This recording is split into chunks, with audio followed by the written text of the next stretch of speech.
Questions. Questions orales. The Honourable Leader of the Opposition.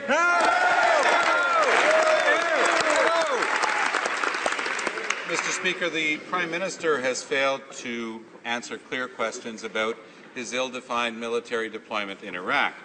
Yesterday, Conservatives refused once again to answer in this House, but the member for Selkirk-Interlake stated on CPAC that the mission will end on October 4th.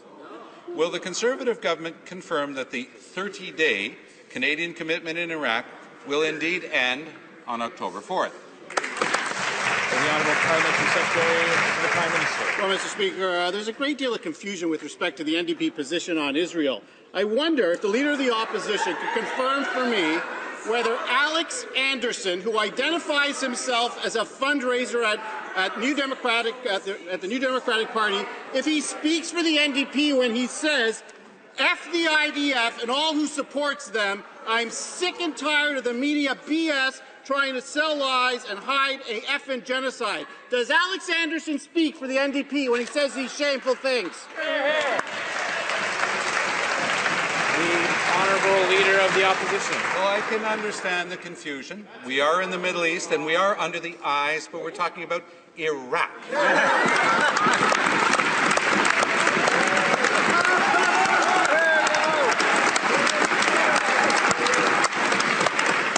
It took over a week for the Prime Minister to answer a simple question about the number of troops involved in the Iraqi deployment. It now appears that Canadian soldiers may require visas approved by the Iraqi government. Since this military deployment is still ongoing, and since it's set to conclude in 12 days, precisely how many Canadian soldiers are on the ground in Iraq today? The Honourable Parliamentary Secretary to the Prime Minister.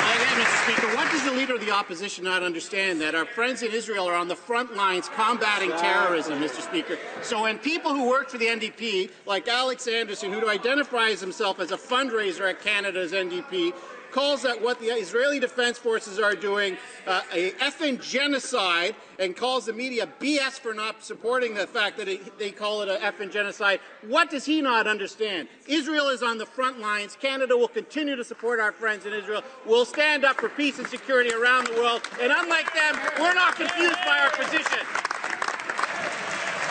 The Honourable Leader of the Opposition.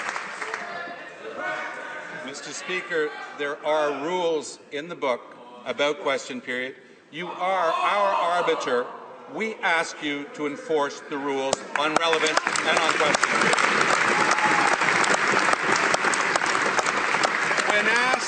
When asked at Foreign Affairs Committee just a couple of weeks ago, the Minister said that a status of forces agreement with Iraq outlining operating rules for Canadian forces had not yet been completed. Has that agreement now been completed? And if so, when can Canadians see it? The Honourable Parliamentary Secretary to the Prime Minister.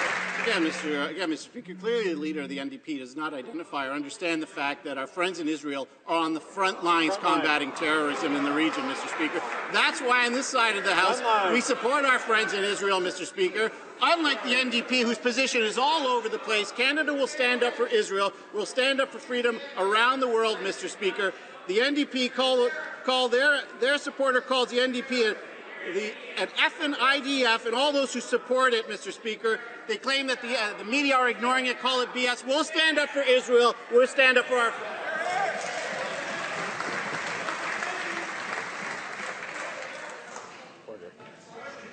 The Honourable Leader of the Opposition. Well, Mr. Speaker, that does not speak very favourably about your neutrality in this House.